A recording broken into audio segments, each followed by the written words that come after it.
गोर लगे छी अहाँ सब गोटे के। हम राधा एकटा सुंदर सन पावन गीत लग उपस्थित भेल छी। गीत लिखने छथिन श्रीमती रेखा रानी ठाकुर। तो सुनू। केने 16 हो श्रृंगार ताकत सासुर के बाट, केने 16 हो श्रृंगार ताकत सासुर के बाट, सासु पठौथिन भार पाबन दिन में,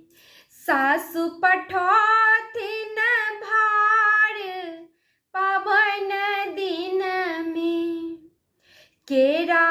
चूड़ा दही भार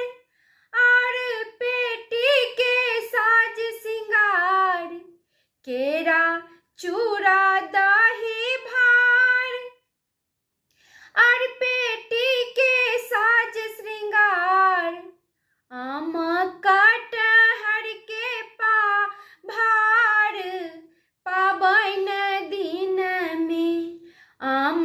कटहर के भार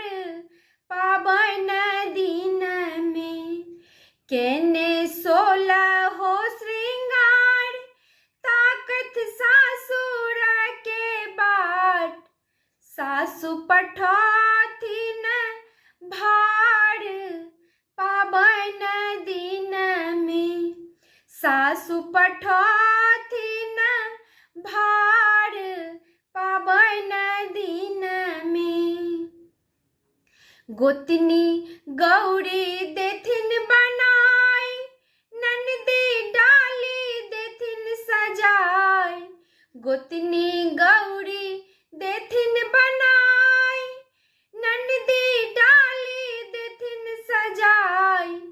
पूजब पाबन हम कोबर घर में, पूजब पाबन हम कोबर घर में, प्रिय बर नैना देथिन मून, विध करी दागथ ठेहुन, प्रिय बर नैना देथिन मून, विध करी दागथ ठेहुन, मांगब आच